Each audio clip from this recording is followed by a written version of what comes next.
څوک چې د مور او د پلار نافرمانی کوي د دې څومره لویه سزا ده په شریعت کې.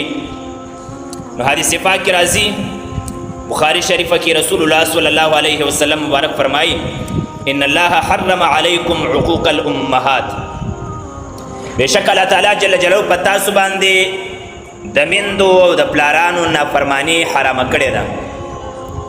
نو د مور او د پلار نافرمانی کول دا حرام ده.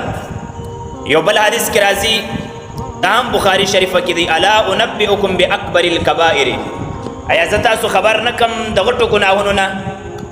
درې کرته ویل صحابه کرامو فرمایلی یا رسول الله اذا لا رسول ولنا. بیا رسول الله صلی الله علیه وسلم مبارک صحابه کرامو ته دا غټ غټ ګناهونه بیانول. نو پاغي کې اوله ګناه غټه چې مبارک صحابو ته بیان کړل الاشراک بالله، د الله تعالی سره شریک نیول. نو دا لویه ګناه ده د شرک نه وروسته لویه ګناه چې رسول الله صلی الله علیه وسلم صحابو ته بیان کړل عقوق الوالدین، د مور او د پلار نافرمانی.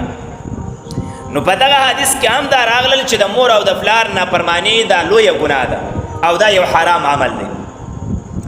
ابو هريره رضی الله تعالی عنہ د نبی اکرم صلی الله علیه وسلم دغه حدیث مبارک را نقل کوي. مبارک فرمای رغم انفو رغم انفو رغم انفو، درې کرته ویلی دي د هغه سړی پوزه دي په خاورو ککړه شي، یعنی هغه سړی د ذلیله او خوار شي.